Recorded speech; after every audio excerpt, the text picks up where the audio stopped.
This is The Architects of Business. I'm Ty Enright, and thank you for tuning in to the first of our weekly interviews with leading entrepreneurs. Today, I'm in London on the 10th floor of EY's global headquarters, overlooking the River Thames. And among the many Irish entrepreneurs gathered here for the EY Entrepreneur of the Year annual retreat are the founders of Cully and Sully. Cully, Sully, thank you very much for joining us today. Tell me first of all about the nicknames. Are they for real, or do you just come up with them for the brand? They're for real. Absolutely, they're for real. I'm a nickname. It's just his name. So I was Cully to my sisters, to my cousins, maybe to friends, whatever. But I'm definitely I kind of slightly joke that I've gone from Cully for my friends to Mr. Cully.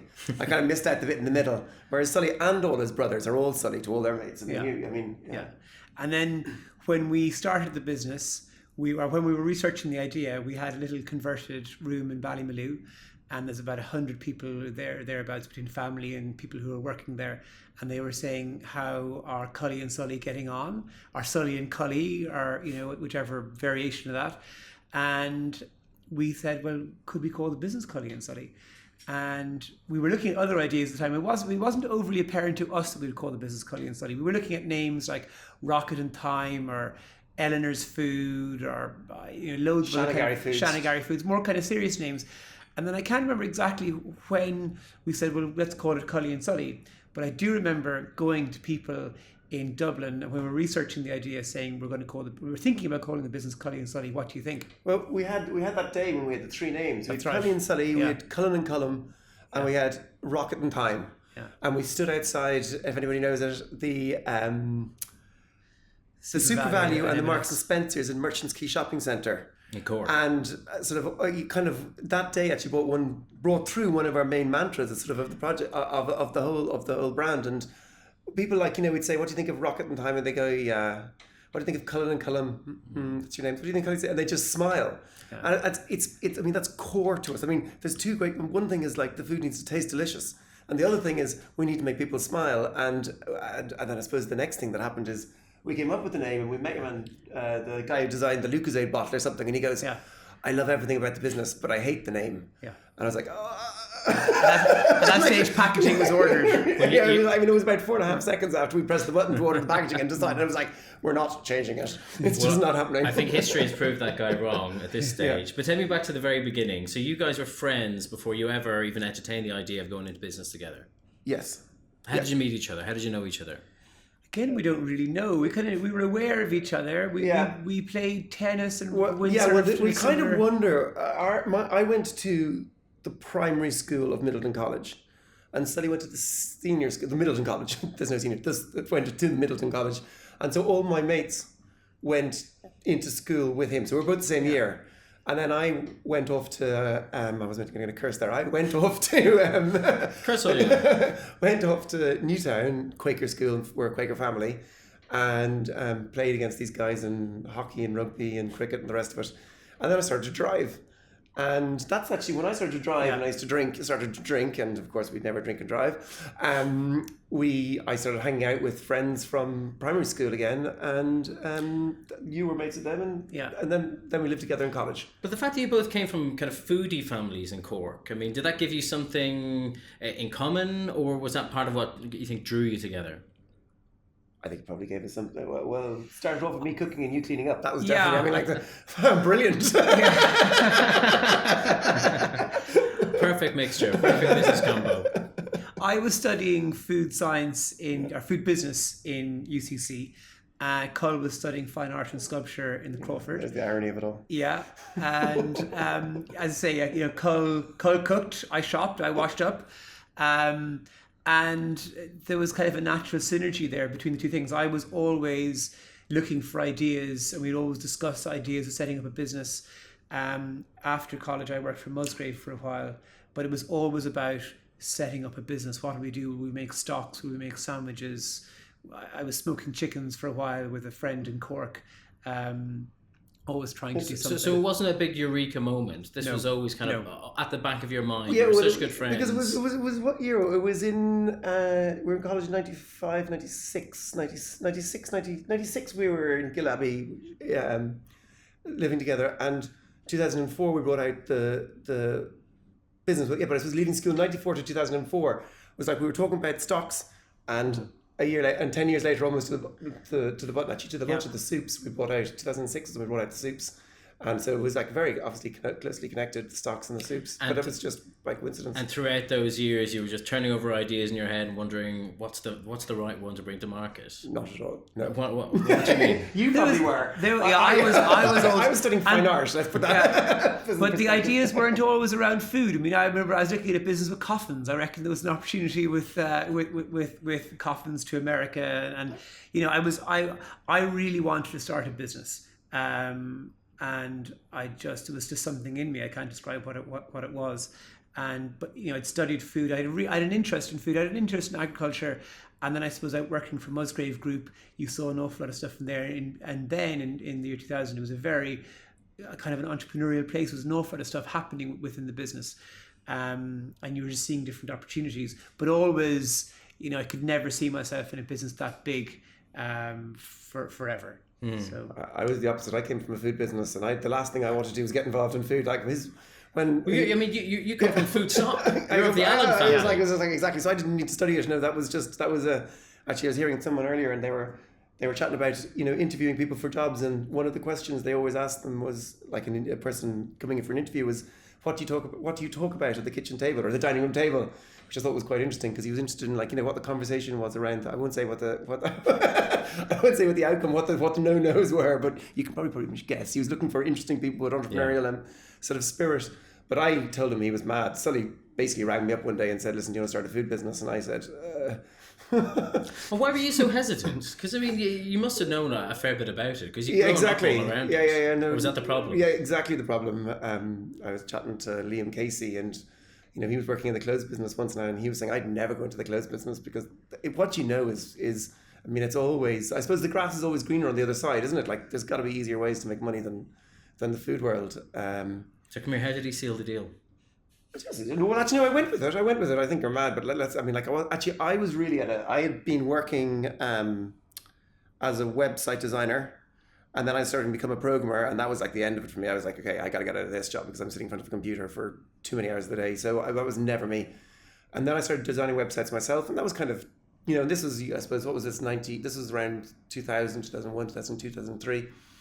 And it was grand, you know what I mean? But my love wasn't really there. Again, it was at a computer. That wasn't, that's not me. And so I was kind of wondering what to do with myself next. So it was kind of one of these moments when it just really worked. Actually, I had two friends who rang me the same week saying, "Do you want to start businesses?" Sully got in first, and thank God I chose that one.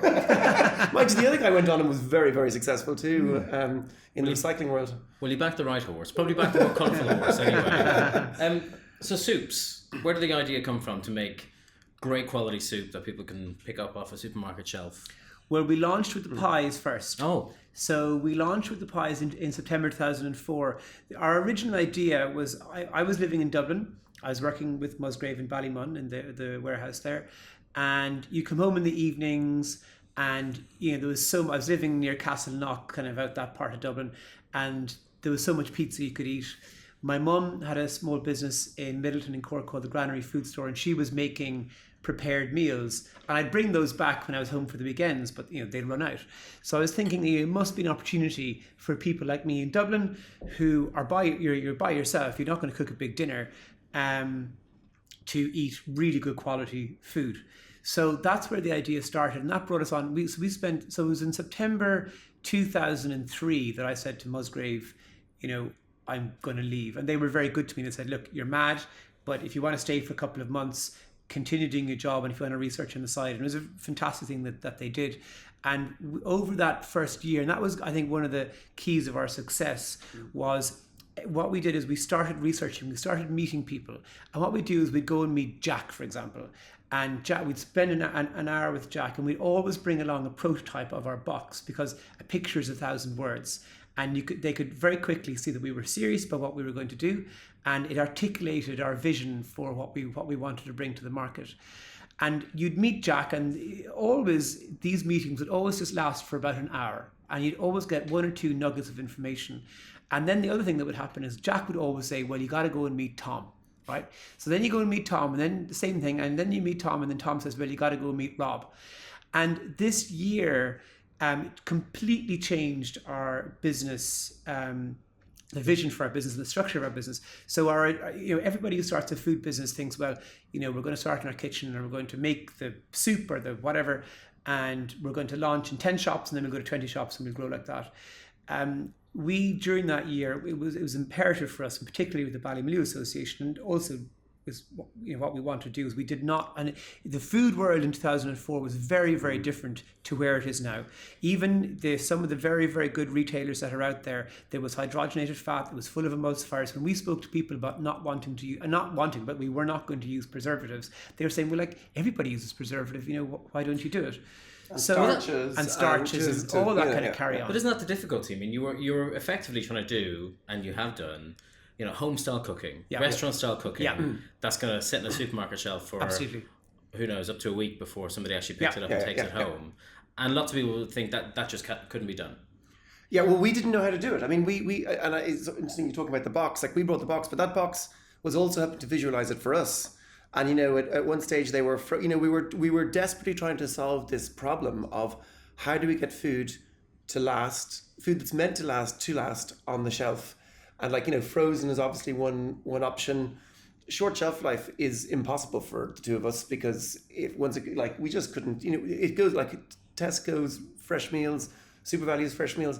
There's massive wastage in that. So we were trying to resolve that issue, and we did. So I'm going to ask you how you did it, or are you going to have to kill me if you tell me? No. So there's no secrets. When I was in college, I'd heard of this method called sous vide, but again, it was in college. It was whatever. And then through Chagusk, this guy, Roland Gormley, I think is his name. Gormley, he said to us, why don't you look at this method of cooking called sous vide? It's in France. So then we had a friend of a friend, Paul, was going over to France, and he brought back a chill box with meals which had been endorsed by three-star Michelin chefs, Paul Bocuse, Bernard Loiseau, and Joël Robuchon. The most famous one, yeah. And in France, they don't do celebrity chefs like we do in England and in Ireland. In France, chefs, it's very, very serious. So to see 3-star Michelin chefs with their faces and their names endorsed on these ready meals, right, was extraordinary. And they were all sous vide cooks. So sous vide is, you see it in fancy restaurants, not just in fancy, in lots of restaurants, where what you do is you basically put your piece of fish or whatever into a bag, you vacuum pack it, and you steam cook that bag. So all the nutrition, all the flavors that stay within that bag. So we researched the companies who were doing this, basically the 3 companies who were making for those 3 chefs. Carl sent them an email. I had a company and I suppose, we talk about, I always say when people are starting a business, use any advantages you've got. And I remember writing that email and checking with Sully and kind of going how are we going to tackle this one? And it's 3 lines. It was like, hi, I'm Cullen Allen. I come from Ballymaloe, and my grandmother had a Eurotalk, so it was Myrtle Allen, something literally a very famous hotel in Ireland. Sully works for Musgraves, one of the largest retailers in Ireland. Can we meet you? I mean, it was literally that long. Yeah. I mean, and I got 3 S's, which was quite an achievement. Yeah. And so we drove over we had a company car, so we drove over to France, and we met the 3 companies, and they all brought us out for lunch. 2 disregarded us, and there was one wonderful man, a man called Jean-Claude Chauny, who was the export director of a company called Fleury Michon, and he was all kind of, this is fantastic, and tomorrow I meet you tomorrow morning in the Gare du Nord or whatever, and he goes, we go for a meeting, and we're kind of grand, so we met him in the morning, and 3 hours later we're still on the TGV. Unbeknownst to us, we're going to land in a place called Pouzauges, we weren't in the west of France. We weren't far from Ile de Ré. It's just what? And this was an extraordinary company. It was a company that turned over about 500 million, and they had lots of different parts to the business. But the food culture within that business was something that it'd be hard to find it even now. Haven't seen it since. The top layers of management of this company were properly passionate about, really, really passionate about food. They had 11 or 13 or something Michelin star chefs in there developing recipes. They knew their stuff. There were guys down there in the kitchens, in the cooking halls with wooden spoons tasting sauces. They weren't just using computers to do stuff. And even the investment in the kitchen, in Ireland you go into a sort of a large scale manufacturing place, and they have a kitchen which is almost the canteen. It's just a disgrace. These guys had, it was just unbelievable. And this is in 2003. Yeah. But our idea at the time, and this is interesting, our idea at the time was that we were going to get these guys to partner with us and come to Ireland, and we were going to build a factory, right? It was going to be the best factory ever, and we were going to be fantastic, and we were going to sell meals all over the world, right? And they were on for this. We were very open about it. And then we had a very good day there, and maybe that evening or the following evening or something, we were having dinner with Jean-Claude, and Jean-Claude said to us, it was a throwaway comment, and what is the population of Ireland? And I said, it's 3 million, quite proudly. Huge diaspora. And he goes, what? What? 3 million? Sacre bleu. And I said, yeah. And he goes, it is impossible. It is impossible. And I was like, what? I mean, we're Ireland. I mean, this is a country. Oh, country. And he said, oh, it is not possible. So he said, very simple. We can make the meals for you. We ship them to Ireland, and that is it. You can have your recipes. And that was a real struggle for us because we wanted to be, small, locally produced, somewhere probably around Ballymaloe, maybe on the farm. And we were going to start off with 1 or 2. These guys couldn't make 10 meals. These guys could make thousands of meals. An article at a time. Yeah. But isn't that always a challenge for kind of upstart Irish brands and food brands in particular? The fact that, Irish people love buying homegrown products and homegrown brands, but the market is just not that big. Or what was your experience? I suppose there's two sides to that story, because we've, I suppose, coming forward, we've talked to a lot of people trying to start businesses in the UK and trying to start businesses in Ireland. And one of the lovely things about starting in Ireland is actually you can kind of manage it. You know what I mean? You kind of can. When you start a business, you go in at a level. Like, and some people go in and they invest 100 million, and some people, they've got 20 quid, and you can kind of manage it. And like, if you start in the UK, most people who start a business in the UK take on investment. It's kind of like, you kind of just have to now. At the same time, if you take in 90% investment and your company grows to 10 times the size as it would in Ireland, and you've got 10%, it's still the same. It's at the end of the day, it's the same money. So it's. I suppose we thought we were crazy. I still think we were crazy what we did. Like, we had easily the potential to lose 500,000 if the whole thing went wallop in the first sort of 3 or 4 months, because you couldn't stop the ship in a way. And luckily it all went right for us. But in England, you just everything basically for England, you just multiply by 10. So so there is a kind of a quite nice thing about Ireland. It makes it easier, but at the end of the day, the final goal is smaller. There's no doubt about the final win is smaller. Yeah. Talk to me about how you did actually kind of push the button and got going. You must have got some kind of financing, did you? Yeah, so we got, it was interesting, 2004 in Ireland, Ireland was on fire. We were going to the banks looking for money, and they had absolutely no interest in food whatsoever. If we'd wanted 100 grand to buy a field, they probably would have given it to us, but they had no interest in food. $1 million to buy a field. Yeah. We couldn't get the money, and eventually a wonderful man agreed to guarantee 100,000 euros for us. And a funny story about that was we'd been to the local bank manager in Middleton. He wouldn't give us the money. Long story short, we get the money from the higher echelons of Bank of Ireland, secured by this guy. We go back down to the guy in Middleton, and he's quite annoyed about the fact that we've gone over him and we have our money. And he sits us down upstairs in the office in Bank of Ireland in Middleton. And he said, right, you have your 100 grand now, and you better be careful of this money now. And we said, well, actually, we'd like to withdraw 30, please. And he goes, what? 30,000 already? And we said, yeah, what do you want it for? We want to buy a camper van. What? Jesus! This money's never going to be paid back. We said, well, look, the money is ours now, and we want it. We're going to buy a camper van, and something, we're going to go surfing. Which is part of the branding exercise. Absolutely. Is that lost on him? Yes. I don't know. We haven't really discussed it too much with him after that. Whether he admired us from afar, we don't know. But he's a lovely man. But obviously, it was a huge success. But even why was that first investment important then? The camper van. What did you do with it? What didn't we do with it? I mean, I had some people saying you've 10 of them, or how many do you have on the road? I mean, we got it stuck down Liz. What was her name? Liz, the journalist. Down her drive. I mean, we literally couldn't. He took off the front of Dunnes Stores with it at one stage. Yeah. but I suppose the one outstanding article I remember, I can't actually remember the paper, was one of the broadsheets anyway, and there was it was sort of 2/3 of a page of an article. I can't remember what was on the bottom, and there was 10 startup companies with 300 or 400 words maybe on each one, small, 3 or 4, 5 or 6 paragraphs. So a nice little amount about each one. But the photograph was the entire camper van. That was the photograph. It just took, and there was loads of other stories of that.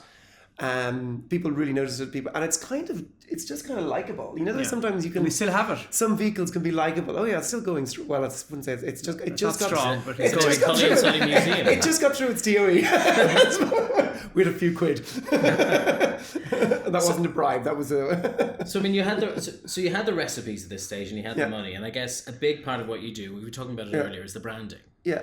And the van was part of the branding, and also you kind of very much came from a design background. I mean, what's the balance of importance there when it comes to the product versus how you sell it? I suppose there's the three stories, isn't there? There's the balance. There's the getting the money. There's the developing the recipes.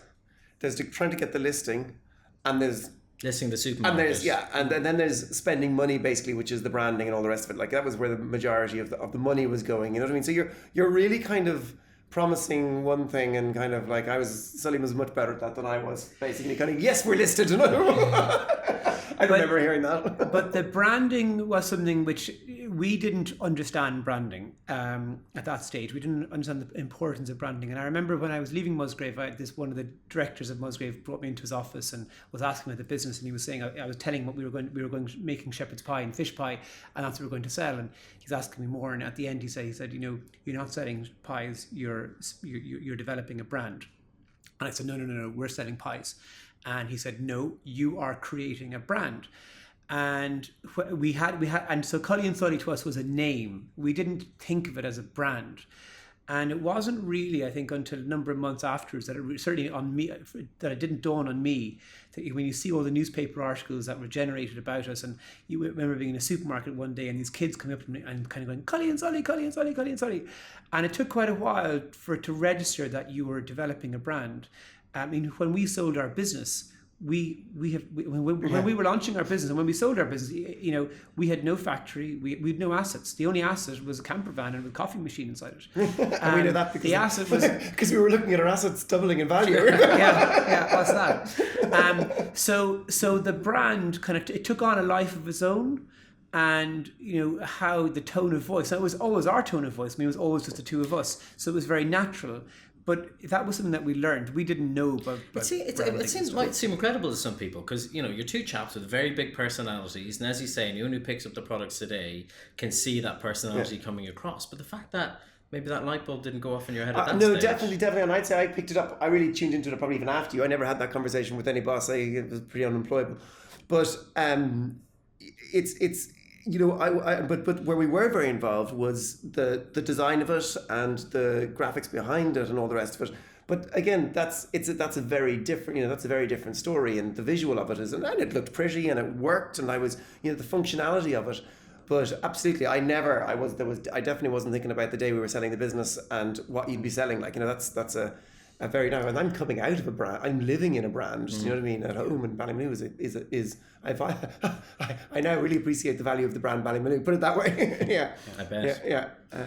Of course, a great brand is so important to kind of make yourself stand out on the shelf of the supermarket amongst all the competition. Yeah. What was that selling in like? I guess you actually had experience because you've been on the inside of a supermarket. Well, I wasn't the inside, but I was in the operations part of the cash and carry business of Musgrave. So I didn't really have that much experience of buyers. I was familiar with them, and I knew who the buyers, and I was friendly with quite a few of them. So I wasn't really scared of them.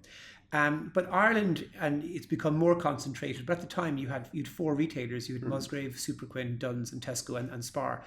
And so naturally, the natural thing to do was to go to Musgrave. But Musgrave and all the retailers, in fairness, are quite strict. They've got quite strict codes of conduct and so on. So I was going down to somebody in Cork who I didn't know.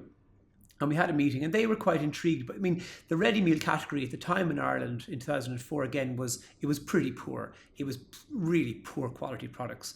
And so they were quite excited about the idea of the two of us doing this, and particularly the Ballymaloe Association. So they were very open to us doing what we were doing. But doesn't mean they played hardball. I mean, they played very hardball with us. Our first meeting, our first selling was by far the hardest. It was really hard. Really tough. Yeah, it was anyway. And so then we went along to Superquinn, who were the next people, and we said to Superquinn, well, we have a listing with Musgraves. They were like, well, we probably have to take you guys in. And but Superquinn were very, very supportive. They were wonderful. And then in our mind, that was enough to get going with. And then Dunn's, after we launched, Dunn's phoned us up and they were very supportive. They wanted us in. Tesco we didn't get into for quite a few years after we launched. And that was very hard because, you know, you're marketing to all of Ireland, and Ireland, as we said earlier on, it is small, and yet 25% of the population can't get your stuff. And people would say, oh, well, you know, I'll go to whatever supermarket. But if you shop in a Tesco, you shop in a Tesco. If you shop in a Super Value, you shop in a Super Value. You're not going to go off 5 miles to buy Cully Sully shepherd's pie. Why were they sceptical? Not just Tesco, I guess, all of them. What were the I think hurdles they're you had to skeptical about overcome? any new product is the reality of it. Like, you know what I mean? It's a Yeah. big punt for them to bring in a new product and it works. I mean, I think also just like going back to where the market was at that time, you know, there was a bit of Own Label, whatever that was, I can't remember, but then the other brand was Denny, whatever it was, and that pie was probably like €2 or £2. Well, I don't know when the euro and pound was it £2 and €2, and we were €5.50. Like, we were probably twice the price, if not more, and they were selling two for the price? Why they double? So we were, and like that, we were very expensive. And that's, I suppose. But we weren't making much money. We weren't expensive for the sake of being expensive. This is what it cost to produce it. And I mean, all the prices have risen since. But then what you were buying was, if you're buying a cheap pie, it was cheap. And people are often suspicious of supermarkets, aren't they? They come in for a lot of flack for kind of squeezing smaller suppliers and pressuring them to give kind of, you know, lower prices and discounts like that. I mean, was that the kind of thing you were coming up against, trying to compete with the cheaper pies, two for a fiver? You always have to work it from and you have to go into this industry with your eyes wide open. Yeah. The supermarket buyer is tasked with managing his category, and that's his job. And he'll have a category average margin in that category. So if the average margin is 20% or 30% or whatever margin is, 50%, whatever it is. That's the margin for the supermarket. Margin for the supermarket, yeah. If you're going to go into that category and you're going to half his margin, well, that's going to he's not going to want that because he's not going to be getting his bonus probably. So you have to understand before you go in there, well, what's the margin? What are you can't go in, you know, being naive. And a supermarket industry is not a place for naive people. So you need to know, well, okay, that's what their margin is. Obviously they negotiated and so on. But you know, it's a tough business. They're selling. They have a shelf space which is very valuable, and you've got to perform. But you guys wouldn't be where you are today if you hadn't managed to get over that line. Absolutely. Yeah. So I mean, was there ever any pressure to kind of compromise on those kind of core principles that you have about fresh ingredients and you know, good production methods? No, I mean, taste is always number one. Yeah, no, and there's nearly more pressure now actually. I'm you know, because if you think about it, our price of our soup hasn't changed, or you know, our pies have gone because they've changed packaging. That they like other things have come into it, but our soups have been the same price forever.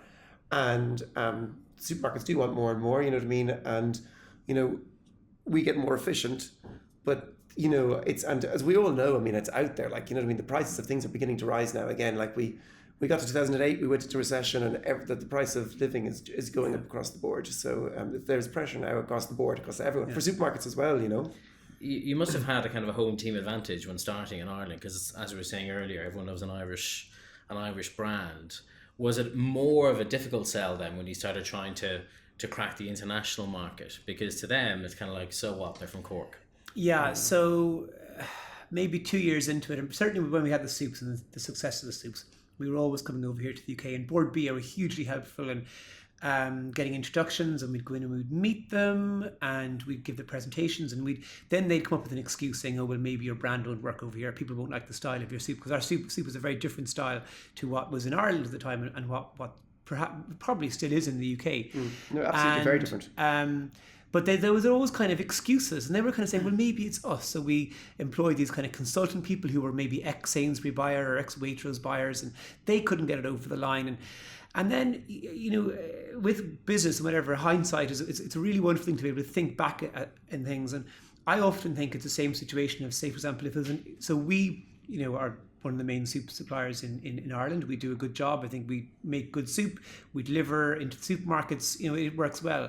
If an English manufacturer was to come into one of the Irish retailers, and they have, and they do so, I'm quite sure, and they were to offer a soup, they need to really be bringing something very, very different or something very, very special for it to be listed.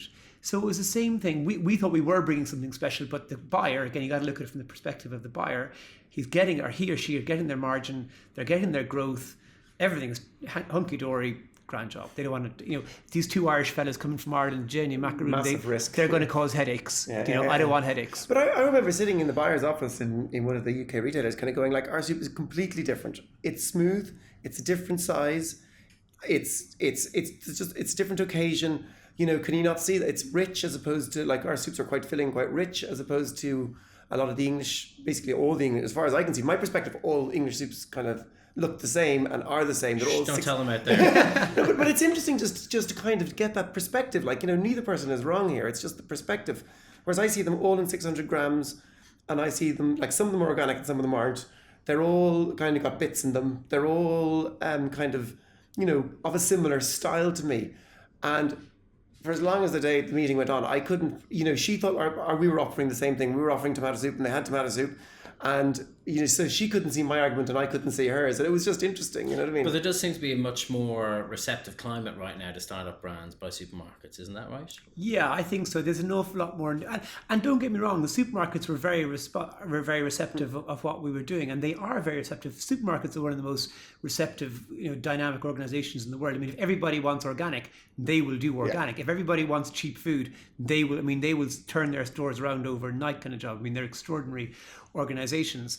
But you're seeing more brands in there because consumers are demanding more brands. Consumers are not finally, that's a bad thing to say, but people are demanding more healthy food now. So you are seeing organics getting bigger. You are seeing much healthier baby food for kids. You're seeing better quality prepared meals all across the supermarket. There's free from is coming through. People are taking aspartame and all this kind of carry on out of food, which is a great trend. We've a long way to go, but it's getting there.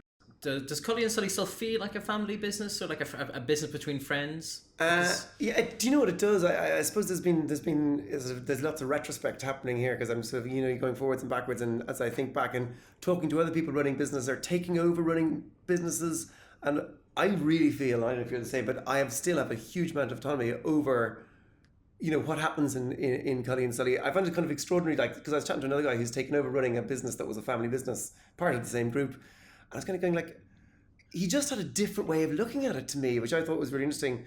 Family businesses are, the Ballymaloe influence on our brand was massive, and they were so supportive. And my family were like instrumental at the very beginning of it. So they had their fingers in the pies in the very beginning. And there's an awful lot of them. So I was only talking about it to some of the entrepreneurs here on the trip here. Like my grandmother, who's, God bless her, she's 93 or 94 now. We were just at her birthday recently. I can never remember. I always get mixed up which one she is. I'm sort of a year ahead of me. But so it was 2004, so 13 years ago. So call her 80 at the time, give or take. And, so she was an elderly lady at that stage. And we sat down and Sully was there. And it was kind of a bit of a scary moment. And we were saying, like, we're saying to them, we want to use Ballymaloe recipes. We don't want to call it Ballymaloe Foods or anything like that, but we want to use the Ballymaloe shepherd's pie and the Ballymaloe fish pie recipe.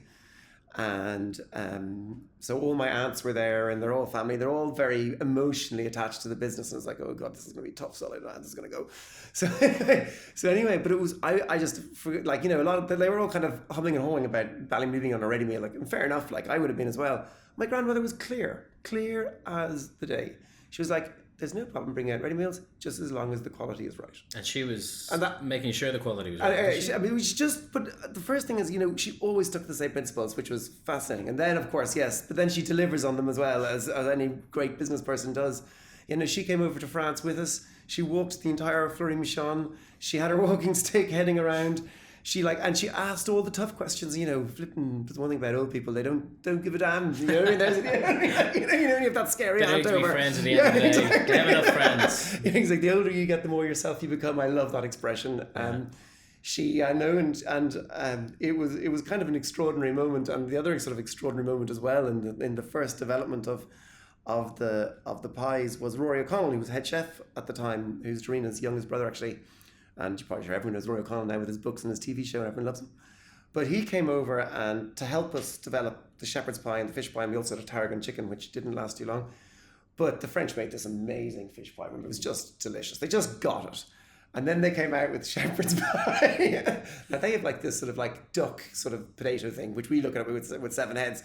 They took out the shepherd's pie. They were like, what is this? We've made it to the recipe, but we wouldn't eat it. Do you know what I mean? And actually, it was fine. Actually, you know, it's just so far from their taste. Wasn't their cup of tea. Exactly. But Rory O'Connell, he was wrong though as well. But Rory O'Connell went in right there with them, you know, corrected a few things, and I mean, I suppose there was 2 things. The pies were delicious, and also one of the sort of eureka moments, I think, for me definitely was when this guy Jean-Claude sort of said yeah, and he really looked after us, and he said, listen, we have these ceramic bowls, and it was just like eureka. Like now I can see the recipe, a shepherd's pie, a fish pie, like straight away. It can go into this lovely bowl, so it feels properly premium. So when you do spend your $5.49, which you had to charge for it, people really believe they were getting something premium, and obviously they have to, you know, convince them first, and then it has to deliver afterwards. And that's I think, you know, the place where we really have had to work hard over the years is keeping it tasting delicious. And you did. And we do, and we will do, and it's so. And we invest an awful lot of money in it. Yeah, it's a massive thing. And you know, you found it difficult to get financing at the beginning, but it didn't take too long, I suppose, given your growth, that people came knocking on the door. What was it like when you started first getting approaches from potential buyers? We'd had different approaches over the years, and we talked to different people, but it was never the right time. Then in 2012, we don't manufacture ourselves.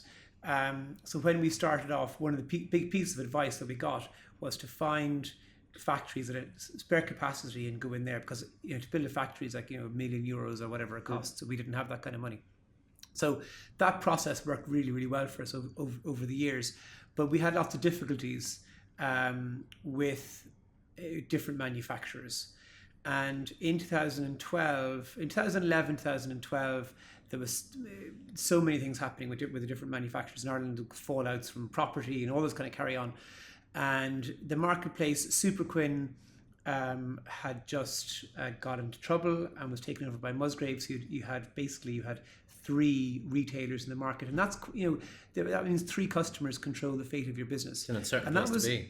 That's quite a scary place to be, and I was very concerned about that. And Superquinn was a big part of our business. I mean, they were a small part of the Irish market overall. I mean, maybe, I can't remember if they were 5 or 6%, but they were probably 12 or 13% of our business. They were an extraordinary supermarket as an incubator for small brands, because you had a small amount of stores with a really high, you know, whatever person, you know, shoppers in them basically who had money to spend. Yeah. So that was happening in the marketplace there. We were having a lot of problems with manufacturing, and we were looking at the idea of we were actually very close to setting up our own factory, which is something which I really did not want to do. I did not want the idea of having machines and hundreds of staff and all that kind of stuff.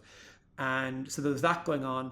And then there was the fact as well that, you know, we couldn't seem to get the brand off the island of Ireland. We'd been over here in England, we'd had tremendous support from Port Bia, and that's for the people. We'd gone to France, we'd launched in France, but again, to make that happen properly, we needed a lot of resource. We really needed one of us to come and live in France to make that happen properly. So we had a lot of those kind of things happening, and we'd had one Irish company who had tried to buy us, but it was just a disaster of a process.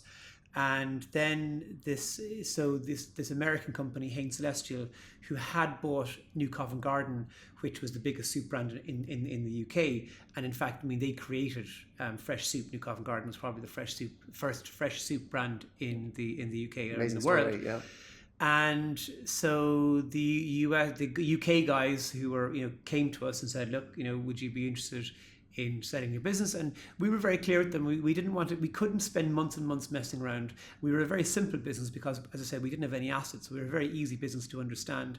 And we said, look, yeah, we could be interested, but this is where we're at in terms of the numbers in our head and so on. That's how we want it done. We had to build a factory. You know, we had to get to. You know, we were kind of really at a crossroads, so that we had a very finite amount of time, like 3 months for them to make their mind up, kind of job. Yeah. And they came to you with the manufacturing capacity? Yes, they had manufacturing capacity, and they also had. So, for example, with Tesco or with so we're in, say, Delhaize in Belgium now. We're one of the main brands in there. They had that relationship, so they have lots of relationships.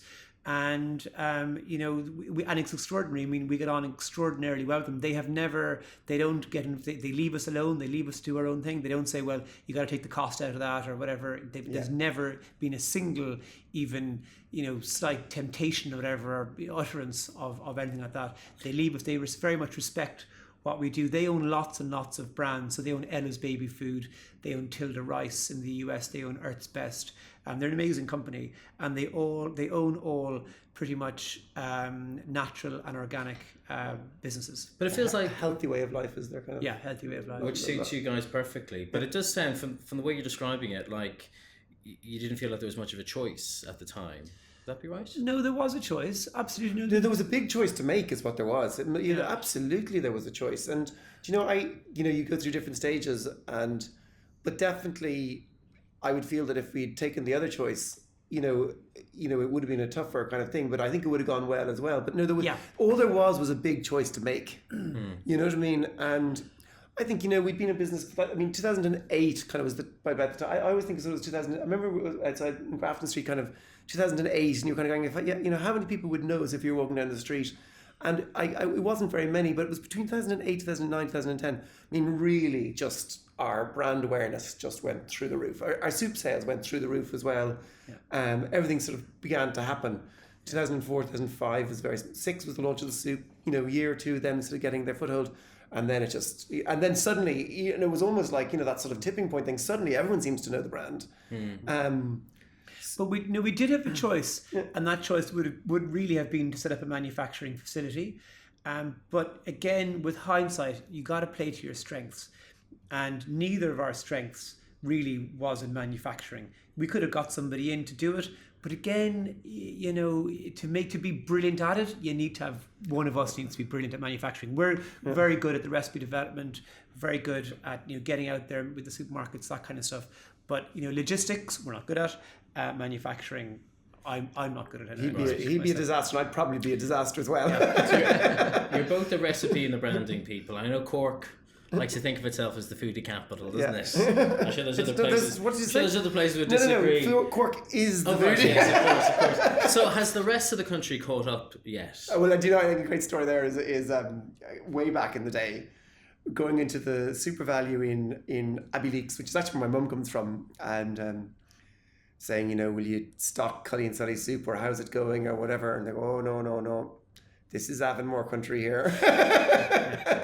And a couple of years later, anyway, full range of our soup. Still had the Avonmore there, but very much so. Ireland has changed hugely since then. I mean, Dublin is extraordinary for food right now. Galway is amazing for food. I mean, you can eat really well. There's a lot of catching up to do. I'm going to say it actually. I was in Dublin Airport last week, and I mean in Terminal 2, and it was terrible. It was disgusting. So we're a food island. We pitch ourselves as being a food island. We've got a lot of work to do. But I mean the range of restaurants and places for lunch and healthy food that's on offer now is fantastic. Well, that's the thing. The health food is where you guys really kind of are and taste. Passionate believers, and taste. Well, I guess it has to be tasty if you're going to get people to eat it. But I see it a lot in sport, but it's not just obviously in sport. But the education that our kids are getting now around healthy eating is just streets but particularly as you see with sport, and it's not just about whey protein and all the rest of it. Like people now, young people are very conscious of what they're putting in their body. A lot of young people are very conscious of what they're putting into their body, be it for sport, be it for just their own health. It's definitely, I really feel there's a kind of a change happening there. But are they making the right decisions? I mean, you talked about kind of bodybuilding supplements. This is a good fad diets. Yeah, it's a really good point, and we're very simple in our message, and I'm very simple in my thoughts, which is eat sort of the stuff that's been around forever and don't eat too much. I mean, eating too much is definitely the biggest, the greatest obesity and all the rest of it. And it's really hard. You have to have a really simple message for the general public. And so the sugar one drives me a bit demented because it's so correct. I mean, people are having way too much sweet stuff. Breakfast cereals are a killer. Coca-Cola is always the one that's things, but it's not Coca-Cola. It's the same amount of sugar in. It's all the sugar. And yogurts and all these sorts of stuff, which I love. But it's extraordinary how much sugar, and then people sort of cut it completely out of their diet, and it's it's a food, it's a seasoning in lots of levels. I mean, if you're making a tomato fondue at home, you know, a little tiny bit of sugar. I was actually cooking with my daughter the other day, and she was making pasta sauce, and I was saying, and I was like, you know, she going, do you want? I think you could do a tiny bit of sugar, and she goes, I put a little bit in. I said, well, listen, you know, take a little bit of out, put it into a little cup, add in a tiny bit of sugar, like so you're dealing with tiny amounts at this stage. And like, if you don't like it, throw it back in again, and it just cuts out the acidity. It's no more than that. But and people are regarding it as a toxin. It's a teaspoon, or it's maybe a tablespoon in a pot. I know what there was. I don't know how much tomato. You know, 3 tins of tomatoes or something like that. You know, went into it. It's. How do you guys approach, though? You know, the claims that you make on your labels, because we make very few is the first thing. You know, well, gluten free is one of them on your soups, isn't that right? That goes back to not using starches. I mean, we make all our soups. We just made them the way we did. I mean, our soups are way more expensive than other people's soup to make. But this was something we didn't do much research on beforehand. Like we actually, like, you're talking probably nearly twice the price to make when you bring it down to the per kilo level or whatever. And one of those things is time. But it's the getting all the little bits into it. It's just extraordinary.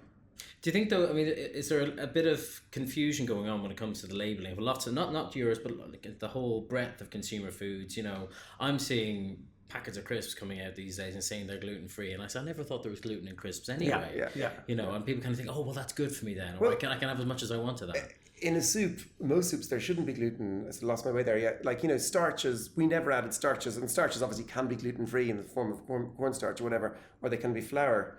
And we kind of who told us? It was someone who said, and your soups are gluten-free, and we were like, what? Aren't like soups gluten-free? Like, what is this all about? And it was one Depends what they're made from. It was one of the huge things, and it's so many celiacs and gluten intolerant and gluten reducing sort of people, which is actually the one that I'd be, you know, I suppose have a lot of time for, because we are inclined to eat bread and pasta and pizza and whatever all in the one day, and they're kind of going, and it's delicious and it's gluten-free, and we're kind of going, that's kind of really interesting. Like, you know, so there's all these delicious gluten-free foods that absolutely people are writing gluten-free on them, because like there's all these people like, kind of like, you know, they weren't thinking about it either, and it's just making a choice, the right choice, as opposed to anything else. You guys are working in schools these days, aren't you, to try and encourage kids in general to make those right choices? Tell us a bit more about that work. Where did that start? Yeah. So over the years, so when we started our business, how we promoted the business at the start was that we used to stand in supermarkets every Wednesday, Thursday, Friday and Saturday, and we'd have our aprons on, we'd have a microwave, and we'd be heating up the pies. And our fresh herbs, and we'd be getting little recipe books, and we'd be getting people to sample the pie or the soup or whatever. And it was extraordinary. You're meeting, depending on the supermarket, but anything from, say, 50 to 200-300 people in a day. And it was an extraordinary, you know, thing of meeting lots and lots of people. And one of the things that was very obvious to us, I think, was how far removed so many young kids are now from food. And then that's all playing into what we were talking about earlier on, about people not understanding food and, you know, gluten-free, is it this, is it sugar, whatever. So for us, one of the areas we'd like to try and help influence is educating kids in Ireland about food so that they can make their own informed decisions. So we've been partnering with a not-for-profit organisation called Grow It Yourself, run by a guy called Mick Kelly down in Waterford. He's done amazing work, and we partner with him, and we've done things like we send out our tubs with earth in it and earth in them, and seeds, and send them to offices and get people to grow peas or whatever in their offices. Yeah. And we've just last week proved that it works with kids. I have a big thing that I want to try and get greenery in our office, and I tried growing in our office and I failed miserably. I threatened to fire students and everything if they didn't look after the stuff. But yeah, then it transformed into the schools. Yeah. So last week we had a campaign, and we finished with the finale of a campaign where we had 46% of all Irish secondary schools entered, which was amazing. I think it was 427 teams or something. Yeah. We had 6 teams come down to the finals, which we held in JOE.ie in the Grow It Yourself in Waterford. And, you know, we'd one from Donegal, one from the Aran Islands, from Longford, from Middleton. And the creativity, the passion, the confidence of these kids, these were first year kids up to kind of transition year kids. And the ideas they had, and what they had to do was to come up with kind of a business idea around, you know, around their product. Sort of four challenges to the thing. Yeah. So are you incubating competitors for yourself? Yeah, they want to eat all the nice food too. Yeah. But it was all about, they were talking to us. It was them coming to us at messages of local, of food being medicine, of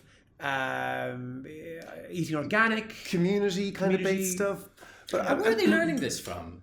Well, who are the role models? What do you think is the great is influencing these kids to make these better choices than their parents would have? Well, there's an awful lot of documentaries now on Netflix about food, which I think a lot of them are watching. We'd one girl there actually who had an American accent from watching so much YouTube. For sure. So I think there's an awful lot of that online. Definitely, they're reading they're seeing stuff online. And they're more savvy. But schools all have these healthy eating programs. A lot of schools, I know our school has some serious healthy eating, like when I say our school, our kids' school.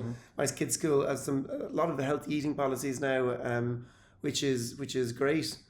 But I trying to encourage them to cook a bit as well. So we're trying to encourage them to grow.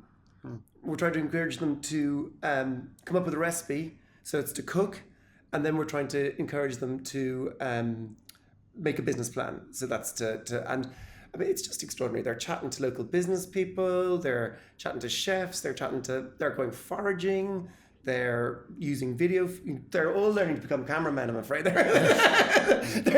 These boys are out of a job soon, out of a job. And then the big one as well at the end is like they make a presentation, so it's generally kind of PowerPoint or whatever one they use, and and face us guys who are tough as nails, as you can imagine. I bet. And I guess there's a lot of great new kind of role models out there when it comes to nutrition as well, yourselves included. But I mean, and so we got so we just like a couple of days we kind of wanted a sort of a celebrity to come on to the judging panel with us, and we're looking at Paul from Dungarvan, who has the tannery. Paul Flynn, and he's a great friend, and he couldn't do it. He was, I don't know, probably off skiing or something. It was the wrong time of year for that. I don't know what he was doing. He wasn't. He had to work that night because his head chef was away. That's what it was. He was like, "I'm sorry, Colin, I'd love to do it, but I have to work that day because my head chef is away." So I just done some work with Roz Purcell and for a kind of a YouTube thing we were doing, our website thing, and actually we rang her, and she is brilliant. She's, I mean, fair credit to her. She came down. She knew everything. She come down the train, so she'd done all her homework. She knew way more than I knew at that stage. We're used to her, and she really embraced it. Brilliant, and she was great with the kids. Sally was very embarrassed. And she's great with food. Yeah, Sally was very embarrassed. Well, not embarrassed, very put out is the word I'm looking for. When all the kids wanted the photograph of Roz and not him. Yeah, she's taking the limelight away from you boys. No, so big thanks to Roz actually, for used to her. So listen, I mean, Cully Sully is nearly 20 years old now at this stage. Don't say that. Sorry, my age is. What's next, do you think? 2004. 18, about 14 years old. Well, we've just launched a range of broths, which are going really well. A chicken broth, a beef broth, and so on. So they're all the Is that to be the basis of a soup or a stew, or how? No, they're finished products with lots of vegetables. We'll actually have them at Bloom, so anybody wants to taste them or whatever. So they're really new to the market. And they're super healthy, just and it's proper, like in the beef one, it's proper, 12-hour bone broth, or stock as I called it in the olden days. And chicken is similar. The veg obviously doesn't; it's vegetarian. And actually, the miso, which you've all got to try. Don't drink the miso though. Don't have it as a soup. Have it as like an alternative to a cup of tea when you're having a sandwich or whatever. It is fantastic. Not just with your sushi. No, well, have it with your sushi as well. And are there any other kind of product categories that you have in your sites that you want to start making? The broths are the biggest thing right now. We're going to bring out a range of organic soups. It's one of the things we'd really like to be able to do. It's a very difficult thing to do because all our vegetables are fresh. So getting a supply of organic, say, fresh onions all year round is a tricky thing to do, but we're looking at different recipes to do that. Like, I have no interest in sort of using... I mean, we tried to bring out frozen... Basically, most organic vegetables come in frozen and they're chopped and they're pre-diced and they're pre-cooked, and it's just... Yeah. I can't believe there's any nutrition left in them. So maybe I'm wrong. I mean, obviously there's the chemical free, and that they are. So yeah, we're looking to try and bring it out. I don't know if people might have noticed we have a special guest soup. It changes with the season, so the organic soup will hopefully be a similar system where it'll be root vegetables from Ireland when they're in season. And then obviously when you kind of have that period of the year sort of around now when you kind of haven't got the new season yet and the old season has run out, we'll probably do something with lentils, which would be you buy them they naturally remain shelf stable anyway, so it's dried. So when it comes to growing the business in the future, What's your gut telling you about whether it's to be more categories or more markets? Or where are your ambitions lying? I think for us, it's really here in the UK. So we're in 3,000 Tesco's here in the UK at the moment, which is extraordinary. We're in 100 odd Tesco's in Ireland. So that the scale of the UK, 65 million people. So we are 10% of Tesco's sales already within a year. We're 20% in their London stores, which is extraordinary growth. So we want to try and get that in other countries or in other parts of England. We're in France, we're in Belgium, both of those markets going really well. The difficulty for us is going beyond that. Spain, Austria. Yeah. You're getting to hot weather. They don't like soup. Yeah, weather exactly. Well, it's cold in the winter time, but true. it's seasonal. It's more and more and more seasonal. Yeah. Even England is a lot more seasonal than Ireland. Yeah, but here, there's plenty of growth in this market over here. So yeah. Okay. And listen, in 20 years' time, when you're doing another interview like this, what do you want to be talking about then? My holiday. 62 yeah. Feet up, fire, hot toddy. How my children have, grown from my brilliant fatherhood. I think it'd be very important to us, though, even at that stage, that Cully Sully is still a really high quality tasting soup. I mean, that would really bother me if it went down the wrong path, as some brands, when they're acquired, do, but ours hasn't. I don't think it will. Actually, I was laughing the other day. I bought a cornetto, and the cornetto was like, and I get sick if I eat too much ice cream. I don't know, whatever. But I love ice cream, but it's just like too much of it. And it's like, this is perfect. I just bought a cornetto, and it actually isn't. Instead of making it more expensive, they just made it smaller. And I want less ice cream now than I did when I was smaller. So it was just perfect. Clever. So I was like, it's going with me. The market will find an answer. Colleen Sully, thank you very much Thank for you very talking much. to us. You're very It's been welcome. an absolute pleasure. Thank Cheers. you. Thank you very much. And that is it for the very first Architects of Business. Thank you very much for tuning in. Thanks too to our producer, Patrick Hawhey, all the production team here at Joe, and our sponsors, EY Entrepreneur of the Year. You can learn more about this year's programme by visiting their website, JOE.ie, and there's more information on all this year's finalists there too.